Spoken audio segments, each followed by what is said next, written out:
Assalamualaikum warahmatullahi wabarakatuh. Alhamdulillah pada kesempatan kali ini kita dapat bertatap maya kembali pada pertemuan tentang Sumpah Pemuda Tonggak Persatuan dan Kesatuan.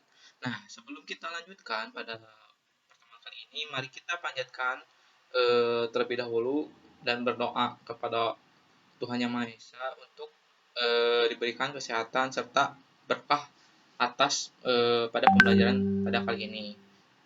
Silakan untuk berdoa terlebih dahulu. Eh, Selanjutnya, semoga pandemi COVID-19 dapat segera berakhir dan juga aktivitas kita sebagai siswa dan sebagai masyarakat dapat kembali normal. Nah, lanjut untuk pada pertemuan kali ini ada dua sub pembahasan. Yang pertama yaitu Kongres Pemuda 2, Ikrar dan Ikrar Sumpah Pemuda. Yang kedua yaitu nilai-nilai Sumpah Pemuda. Nah, diawali dari adanya peran Sawamata. Nah, peran Sawamata ini akibat adanya keresahan dari pemuda-pemuda pada saat itu. Kesadaran kebangsaan sudah tumbuh, tetapi kesadaran akan persatuan masih belum terjalin. Oleh karena itu, pada saat itu Hatta dan Sukiman pada mulanya menyampaikan gagasan tentang perlunya peran Sawamatang. Nah, pada saat itu juga Hatta ingin menyatukan berbagai organisasi yang ada di Indonesia pada saat ini. Yang pertama yaitu organisasi Islam, organisasi sekuler, organisasi berhaluan Marxis, organisasi dan juga organisasi-organisasi lainnya memang masih belum menjadi satu organisasi yang utuh untuk mencapai tujuan yang sama. Nah, mereka cuma hanya berjuang dari organisasinya masing-masing, belum ada kesadaran untuk bisa bersatu untuk mencapai suatu tujuan, yaitu tujuan kemerdekaan. Nah, pada saat itu juga Soekarno sependapat dengan Hatta. Ia mengembangkan Front Sawamatang. Nah, Front Sawamatang ini awal kata Front Sawamatang lahir dari Soekarno sendiri pada saat itu, yang memang resah gitu akan kurangnya persatuan, walaupun dia adalah pimpinan Partai Nasional Indonesia pada situ yang memang sudah banyak anggotanya, tetapi untuk tingkat persatuan dirasa belum cukup dirasakan oleh Soekarno pada saat itu. Oleh karenanya dia punya inisiasi menyatukan organisasi-organisasi pada saat itu menjadi di dalam Prosawamata untuk melawan peran putih atau dari pemerintahan kolonial Belanda yang memang sudah mulai menekan terhadap intrik-intrik perjuangan dari kaum pemuda pada saat itu. Dan ini juga didukung pada 1927 lahirnya penerbit-penerbit di Indonesia yang memuat muatan tulisan-tulisan tentang pentingnya persatuan. Oleh karenanya sebagai pers juga berperan di sini sebagai media untuk persatuan pada saat itu. Selanjutnya, sebagai tindak lanjut dari gagasan Soekarno pada saat itu, dia juga melakukan banyak diskusi dan juga pertemuan, salah satunya dengan pimpinan Partai Syarikat Islam, yaitu Dr. Sukiman pada saat itu. Ia bersama Dr. Sukiman berdiskusi untuk membuat satu federasi yang menaungi berbagai organisasi, dan tindak lanjutnya yaitu pada bulan Desember pada saat itu diadakan pertemuan di Bandung yang dihadiri oleh misalkan Sumatera Ambon, kaum Betawi, terus Pasundan dan juga organisasi lainnya.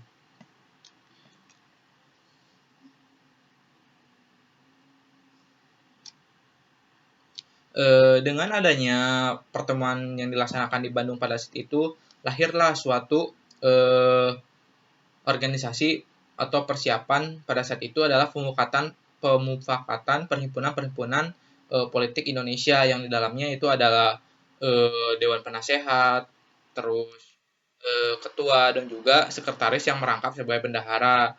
Nah, pada saat itu juga Dewan Penasehat itu terdiri dari Soekarno dan Dr. Sukiman dan diketuai oleh Ishak Cokro Adi Sukyo pada saat itu, dan juga bendahara yang merangkap sekaligus sebagai sekretaris adalah Dr. Samsi. Nah, organisasi pemufakatan perhimpunan-perhimpunan politik Indonesia ini mempunyai beberapa tujuan. Yang pertama yaitu mencegah adanya perselisihan antar partai politik atau organisasi, terus juga menyatukan bagaimana bereaksi untuk memerdekakan Indonesia dari belenggu penjajahan, dan juga yang terakhir yaitu mengembangkan persatuan kebangsaan mulai dari penggunaan bendera bahasa Indonesia, bendera merah putih, dan juga penggunaan bahasa Indonesia sebagai bahasa persatuan. Dilanjut,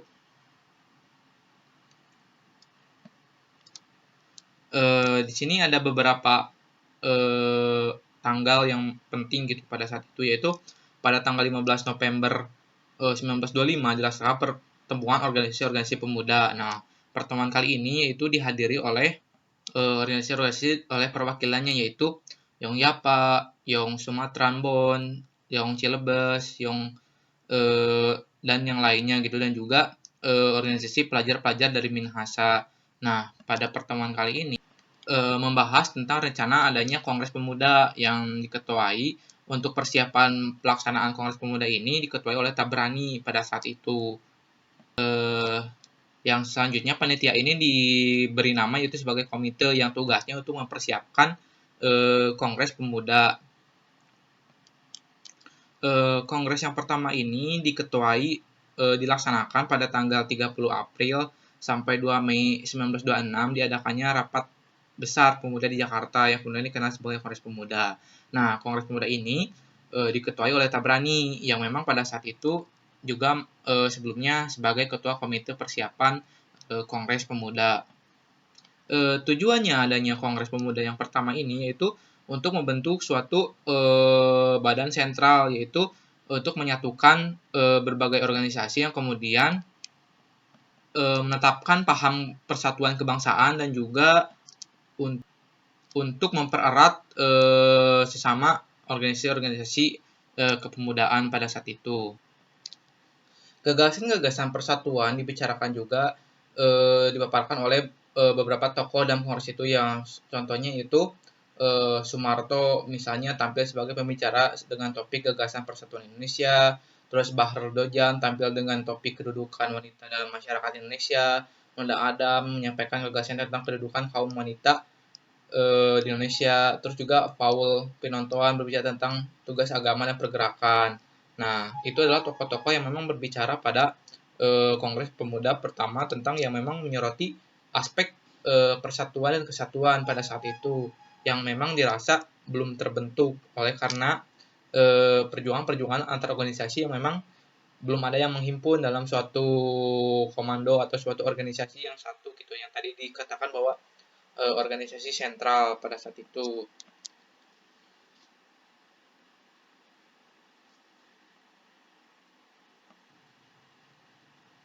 Dalam Kongres Pemuda 1 telah muncul kesadaran dan kesepahaman tentang perlunya bahasa kesatuan. Pada Kongres Pemuda ini juga diusulkan untuk memutuskan memilih antara bahasa Melayu atau bahasa Jawa pada saat itu, dan diputuskan untuk bahasa Melayu yang dipilih yang kemudian akan disebut sebagai bahasa Indonesia. Tetapi pada Kongres Pemuda ini, Pemuda 1 ini belum lahir ikrar Sumpah Pemuda, tapi M. Tabrani mengusulkan untuk memutuskan penggunaan bahasa persatuan ini di Kongres selanjutnya, yaitu di Kongres Sumpah Pemuda yang kedua. Berlanjut pada submateri selanjutnya itu satu nusa, satu bangsa, dan satu bahasa. Nah, setelah adanya Kongres Pemuda 1, yaitu menyepakati bahwa bahasa Melayu yang kemudian dipadukan dengan beberapa unsur bahasa lainnya yang kemudian disebut bahasa Indonesia diajukan untuk menjadi satu bahasa persatuan. Nah, memasuki tahun 1927, perjuangan pemuda mengalami percepatan yang luar biasa. Setiap ide persatuan untuk membebaskan Indonesia ditangkap dengan segera, baik oleh kelompok pemuda bahkan oleh kelompok tua. Nah, pada tanggal 28 Desember, Young Indonesia mengadakan kongres. Nah, sebelum masuk ke Young Indonesia terbentuk di antaranya adalah pada 15 Agustus tahun 1926 diadakan pertemuan organisasi-organisasi pemuda di Jakarta yang hadir dalam pertemuan itu antara lain Yong Yapa, Yong Sumatrambon, Yong Islametenbon, Sekarukun dari Sunda, Yong Batak, Bon, dan Yong Cilebes. Perhimpunan Pelajar Ambon juga dihadiri oleh Komite Kongres Pemuda 1. Nah, dalam pertemuan ini diusulkan agar dibentuk badan tetap untuk keperluan persatuan Indonesia. Berkaitan dengan usulan ini, maka tanggal 31/1926 disahkan anggaran dasar suatu perkumpulan nama organisasi pemuda yang baru diberi nama Young Indonesia. Nah, Young Indonesia lahir pada 15 Agustus yang diinisiasi oleh tadi beberapa organisasi-organisasi kedaerahan pada saat itu. Yang realisasinya yang belum memuaskan pada saat itu. Baru pada tanggal 20 Februari 1927 ada pertemuan yang digagas oleh Alchemist Studies Club di Bandung. Pertemuan ini berhasil mendirikan organisasi pemuda yang diberi Young Indonesia. Organisasi ini berdasarkan asas kebangsaan nasionalisme. Tokoh yang berpengaruh pada Young Indonesia pada saat ini adalah Sultan Syahrir, salah satunya yaitu tokoh pemuda pada saat itu juga yang memang berpengaruh. Nah, kita lanjut. Tadi sudah membahas Young Indonesia, asal mula Young Indonesia dari mana, seperti itu. Nah, Young Indonesia sendiri mengadakan kongres di Bandung. Dalam kongres ini, Soekarno memberikan ceramah yang dapat menambah semangat para pemuda. Dalam kongres ini juga menetapkan nama Young Indonesia diganti dengan nama Pemuda Indonesia. Terus dalam pertemuan kali ini juga melahirkan beberapa keputusan penting, diantaranya menetapkan nama Young Indonesia diganti dengan nama Sumpah dengan nama Pemuda Indonesia. Yang kedua, bahasa Indonesia akhirnya dipilih sebagai pengantar organisasi pemuda di Indonesia. Yang selanjutnya, Pemuda Indonesia menyetujui usulan PPI, yaitu PPI yang tadi pemufakatan perhimpunan-perhimpunan politik Indonesia tentang dibentuknya fusi semua organisasi-organisasi lainnya yang berlandaskan kebangsaan. Nah, untuk menindaklanjuti gagasan dari pada pertemuan Young Indonesia atau Pemuda Indonesia untuk mengenai fusi semua organisasi, yaitu fusi adalah penyatuan atau penyederhanaan organisasi-organisasi yang begitu banyak dijadikan satu atau suatu perhimpunan sebagai fusi. Nah, PPI pada saat itu mengambil langkah-langkah diadakannya pertemuan untuk membentuk panitia ini dikenal sebagai panitia Kongres Sumpah Pemuda II. Panitia ini akan bertanggung jawab terhadap serangkaian acara seperti rapat terbuka, ceramah-ceramah yang menganjurkan persatuan dan kesatuan. Terus pada bulan Juni 1928 panitia Kongres dibentuk. Terpilih sebagai ketua Kongres Pemuda II adalah Sugondo Jojo Puspito dari pemufakatan perhimpunan politik Indonesia sebagai ketua persiapan Kongres. Dalam Kongres Sumpah Pemuda ini terjadi 3 rangkaian. Yang pertama rapat pertama, yang kedua rapat kedua, yang ketiga rapat ketiga. Nah, rapat pertama ini dilaksanakan pada hari Sabtu 27 Oktober 1928.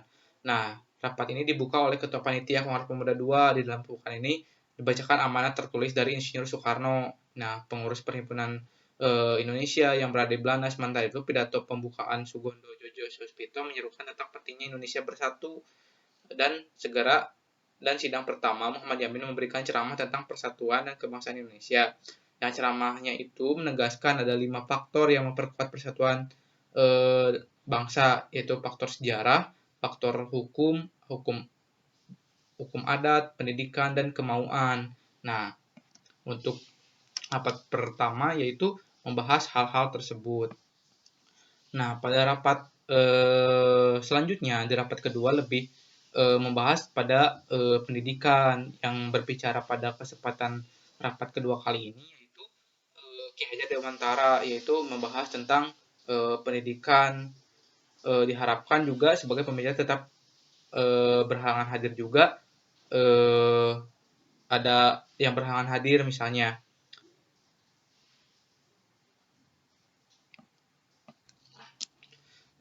Selanjutnya, dilanjut pada rapat ketiga. Rapat ketiga ini direncanakan akan ada pawai dan arak-arakan, tetapi rencana tersebut gagal akibat dari polisi Belanda yang memang menghalangi kegiatan tersebut. Tetapi tidak patah semangat di sana, para pemuda melanjutkan agenda-agenda selanjutnya, itu tetap sebagai agenda ceramah, misalkan dari ramalan menyampaikan tentang kepanduan, berikutnya Sunario menyampaikan materi tentang pergerakan pemuda dan persatuan bangsa, dan ceramah ini ditujukan atas pentingnya persatuan dan kehidupan yang demokratis dan patriotis. Nah, itu adalah serangkaian tahapan Kongres Pemuda II. Nah, pada kesempatan rapat ketiga ini juga pada saat sesi istirahat, Wage Rudolf Supratman, yaitu pencipta lagu kebangsaan Indonesia Raya, juga menyanyikan lagu tersebut diiringi dari instrumen biola miliknya. Nah, ini juga sebagai momentum lagu Indonesia Raya diperdengarkan pada saat itu.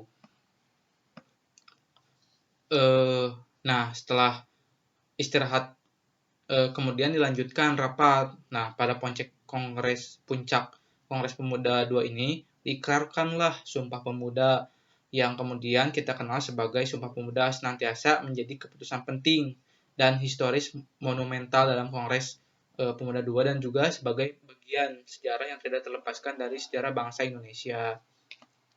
Mungkin untuk teks Sumpah Pemudanya rekan-rekan sudah mengetahui, itu bisa diakses juga di dalam sumber literatur, misalkannya buku ataupun akses internet lainnya, jadi bisa ditinjau. Nah, seperti itu.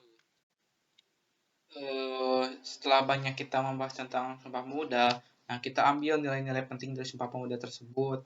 Uh, Yaitu ada beberapa. Yang pertama, Sumpah Pemuda dipandang sebagai pengakuan fundamental dari sebuah bangsa yang masih dalam pembentukan, ia terbentuk melalui kurun waktu yang panjang. Nah, ini juga sebagai suatu bagian penting dari sejarah negara Indonesia, dari kaum pemuda yang memang telah memiliki rasa ingin persatuan dan kesatuan untuk bisa merdeka pada saat itu.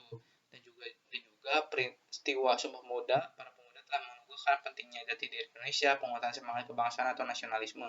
Nah, kita sebagai kaum muda pada saat ini, di zaman yang saat ini, mari kita rajut kembali cita-cita pemuda pada Sumpah Pemuda, yaitu dengan mencintai negara kesatuan Republik Indonesia, yaitu berbahasa satu bahasa Indonesia, berbangsa satu bahasa Indonesia, berbahasa satu bahasa Indonesia. Nah, seperti itu.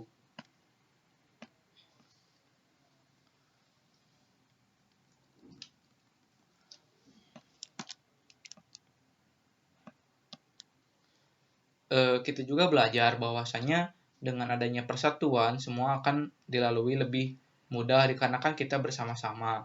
Kita ambil contoh, bahwasanya perang-perang di daerah yang belum terorganisir akan sia-sia saja, misalkan perang di Ponorogo, perang di Aceh, yang memang belum ada rasa kesatuan dan persatuan pada saat itu, sehingga perang-perang tersebut hanya bersifat kedaerahan, belum secara kolektif, secara nasional, seperti itu. Jadi kita tetap harus bersama-sama sebagai suatu bangsa dan juga suatu negara Indonesia, untuk mengawal terus persatuan dan kesatuan. Sebagai anak muda juga, kita jangan mudah untuk tercerai-berai atas permasalahan-permasalahan yang memang timbul di ke depan dan di kemudian hari. Oleh karena itu, kita sebagai kaum intelektual harus lebih bisa memilih dan memilah informasi. Misalkan kita banyak informasi yang hoax pada saat ini, ya kita jangan terpancing, ya gitu. Kita harus menjaga kerukunan dan juga persatuan sebagai negara kesatuan Republik Indonesia yang tetap kita jaga dan akan kita rawat sebagai pewaris di masa depan. Mungkin sekian materi yang dapat disampaikan. Mohon maaf bila mana banyak kesalahan-kesalahan. Oleh karena itu, kita akan lebih jauh berdiskusi pada aplikasi SPI. Oleh karenanya, silakan bisa disimak di aplikasi tersebut, silakan bisa ditanyakan. Oleh karena itu, eh, kita jangan hanya eh, diberi materi saja, tetapi kita juga harus mencari materi supaya lebih mengetahui jauh lebih yang kita inginkan seperti itu. Terima kasih atas perhatiannya. Wabillahi taufiq wal hidayah. Wassalamualaikum warahmatullahi wabarakatuh.